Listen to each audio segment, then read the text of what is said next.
ایک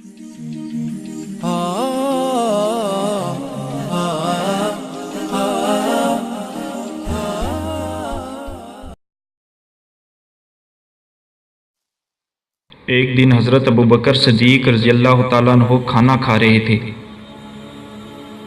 آپ کا دل کسی میٹھی چیز کھانے کو چاہا۔ آپ نے اپنی زوجہ سے پوچھا، کیا کوئی میٹھی چیز ہے؟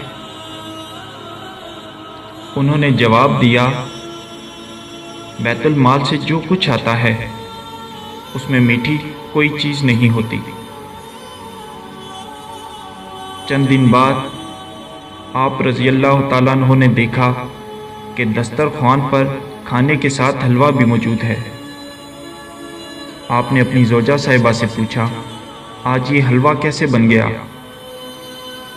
تو آپ کی زوجہ محترمہ نے فرمایا، میں نے محسوس کیا کہ آپ کو میٹھی چیز کی خواہش ہے، تو میں نے یوں کیا کہ جتنا آٹا روزانہ آتا تھا اس میں سے مٹھی بھر آٹا الگ رکھتی تھی۔ آج اتنا آٹا جمع ہو گیا کہ اس کے بدلے میں نے بازار سے کھجور کا شیرہ منگوایا اور اس طرح یہ حلوہ تیار کیا۔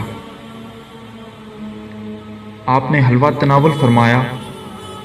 کھانے کے بعد آپ سیدھے بیت المال کے متہم کے پاس پہنچے اور فرمایا،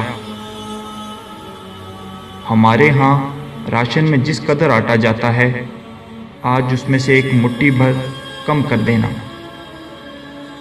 کیونکہ ہفتہ بھر کے تجربے نے بتایا ہے کہ ہمارا گزارا مٹھی بھر کم آٹے میں بھی ہو جاتا ہے۔